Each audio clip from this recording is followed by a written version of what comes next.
ಓಂ ಶ್ರೀ ಗುರುಭ್ಯೋ ನಮಃ. ಫ್ರೆಂಡ್ಸ್, ಎಲ್ಲರಿಗೂ ಕೂಡ ನಮಸ್ಕಾರ. ನಿಮಗೆಲ್ಲರಿಗೂ ಕೂಡ ನಮ್ಮ ಚಾನಲ್ಗೆ ಆತ್ಮೀಯ ಸ್ವಾಗತ. ಈ ವಿಡಿಯೋವನ್ನು ಸಾಮಾನ್ಯವಾಗಿ ಕೇಳುವ ಮಾತು ಅಂತ ನೀವು ಭಾವಿಸೋದಕ್ಕೆ ಹೋಗಬೇಡಿ. ಯಾಕೆಂದರೆ ಇದು ತುಲಾರಾಶಿಯವರ ಜೀವನಕ್ಕೆ ಸಂಬಂಧಿಸಿದ ಅತ್ಯಂತ ಗಂಭೀರವಾದ ದೈವಿಕ ಎಚ್ಚರಿಕೆಯ ಸಂದೇಶ. ತುಲಾರಾಶಿಯ ಆತ್ಮೀಯ ಬಂಧುಗಳೇ, 2026ರ ಈ ಕಾಲಘಟ್ಟದಲ್ಲಿ ನಿಮ್ಮ ಜೀವನ ಒಂದು ತೂಕದ ತ್ರಾಸಿನ ಮೇಲೆ ನಿಂತಿದೆ. ನೀವು ತೆಗೆದುಕೊಳ್ಳುವ ಒಂದು ನಿರ್ಧಾರ ನಿಮ್ಮ ಬದುಕನ್ನು ಮೇಲಕ್ಕೆ ಎತ್ತಬಹುದು. ಅದೇ ನಿರ್ಧಾರ ತಪ್ಪಾದರೆ ನಿಮ್ಮ ಶಾಂತಿ ಸಂಪೂರ್ಣವಾಗಿ ಕಳೆದುಕೊಳ್ಬಹುದು. ಬ್ರಹ್ಮಾಂಡದ ಶಕ್ತಿಗಳು ನಿಮಗೆ ಮತ್ತೆ ಮತ್ತೆ ಸೂಚನೆ ನೀಡ್ತಾ ಇದ್ರೂ ಕೂಡ ನೀವು ಅದನ್ನು ಗಮನಿಸದೆ ನಿರ್ಲಕ್ಷ್ಯ ಮಾಡ್ತಾ ಇರೋದು ಅಪಾಯದ ಸಂಕೇತ. ಇತ್ತೀಚಿನ ದಿನಗಳಲ್ಲಿ ನೀವು ಮನಸ್ಸಿನಲ್ಲಿ ವಿಚಿತ್ರವಾದ ಗೊಂದಲ ಅನ್ನೋದು ನಡೀತಾ ಇದೆ. ಯಾರನ್ನು ನಂಬಬೇಕು, ಯಾರನ್ನು ದೂರ ಇಡಬೇಕು ಎಂಬುದೇ ಒಂದು ತಿಳಿಯದ ಸ್ಥಿತಿ ನಿಮಗೆ ಬಂದಿದೆ.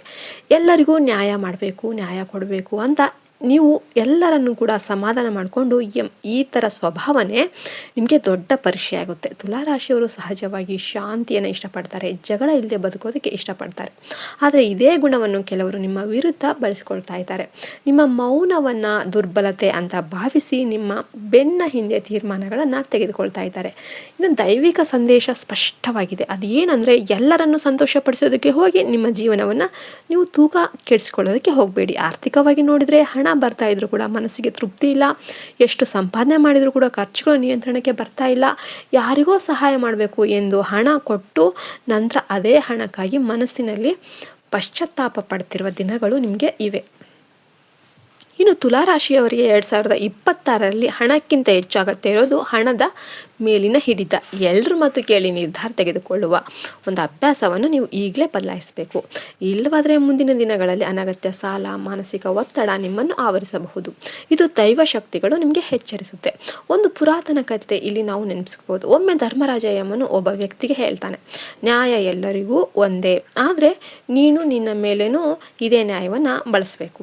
ತುಲಾರಾಶಿಯವರಿಗೆ ಇದೇ ಪಾಠ ಅನ್ವಯ ಆಗುತ್ತೆ. ನೀವು ಇತರರಿಗೂ ಕೂಡ ಗೌರವ, ಸಮಯ, ಸಹನೆ ಅದನ್ನೇ ನಿಮ್ಮಿಂದಲೂ ಕೂಡ ನಿರೀಕ್ಷಿಸುವ ಹಕ್ಕು ನಿಮಗೆ ಇದೆ. ಆದರೆ ನೀವು ನಿಮ್ಮನ್ನೇ ಕೊನೆಯ ಸ್ಥಾನದಲ್ಲಿ ನಿಲ್ಲಿಸ್ತೀರ.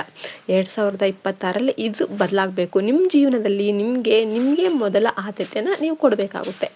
ಆರೋಗ್ಯದ ವಿಷಯದಲ್ಲಿ ಹೇಳೋದಾದರೆ, ನೀವು ದೇಹಕ್ಕಿಂತ ಹೆಚ್ಚು ಮನಸ್ಸನ್ನು ಕಳೆದುಕೊಳ್ತಾ ಇದ್ದೀರಿ.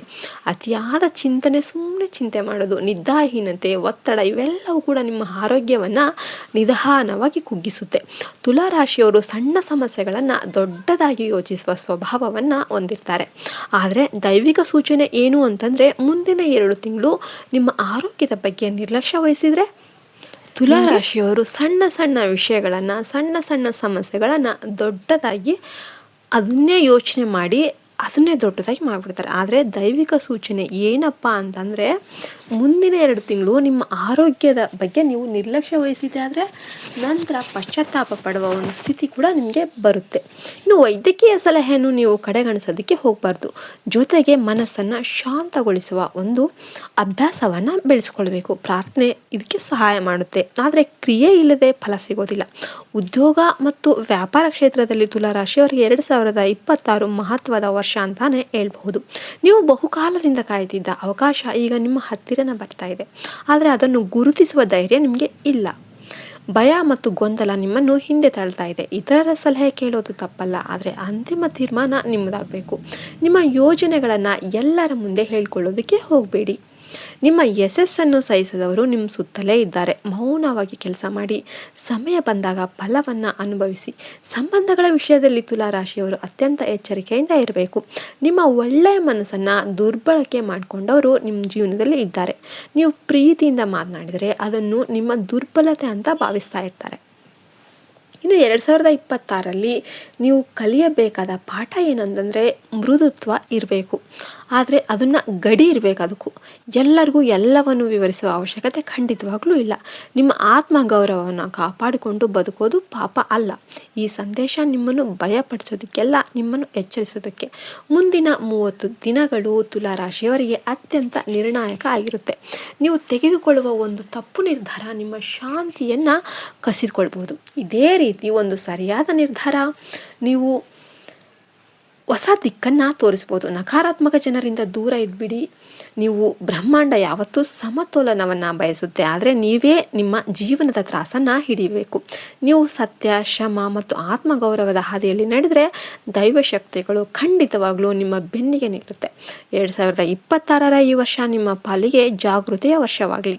ನಿಮ್ಮ ಜೀವನದಲ್ಲಿ ಶಾಂತಿ, ಸ್ಥಿರತೆ ಮತ್ತು ಸಮೃದ್ಧಿ ನೆಲೆಸಲಿ ಅಂತ ನಾನು ಹಾರೈಸ್ತೇನೆ. ಈ ಸಂದೇಶವನ್ನು ಕೇಳಿ ನೀವು ಮರೆಯೋದಕ್ಕೆ ಹೋಗಬೇಡಿ, ಮತ್ತು ಜೀವನದಲ್ಲಿ ನೀವು ಅಳವಡಿಸಿಕೊಳ್ಳಿ. ಮಾಹಿತಿ ನಿಮಗೆ ಇಷ್ಟ ಆಯಿತು ಅಂದರೆ ಲೈಕ್ ಮಾಡಿ, ಶೇರ್ ಮಾಡಿ, ಕಮೆಂಟ್ ಮಾಡಿ ಮತ್ತು ನಿಮ್ಮ ಮನೆ ದೇವರ ಹೆಸರನ್ನು ಕಮೆಂಟ್ ಮಾಡಿ. ಜೈ ಶ್ರೀರಾಮ್ ಅಂತ ಕಮೆಂಟ್ ಮಾಡಿ. ಮತ್ತೆ ಇನ್ನೊಂದು ವಿಡಿಯೋದಲ್ಲಿ ಸಿಗೋಣ ಎಂದು ಹೇಳ್ತಾ ಈ ವಿಡಿಯೋನ ಮುಗಿಸ್ತಾ ಇದ್ದೇನೆ. ಜೈ ಹಿಂದ್, ಜೈ ಭಾರತ್ ಮಾತೆ, ಹರಿ ಓಂ ತತ್ಸತ್. ಸರ್ವೇಶನೋ ಸುಖಿನೋ ಭವಂತು.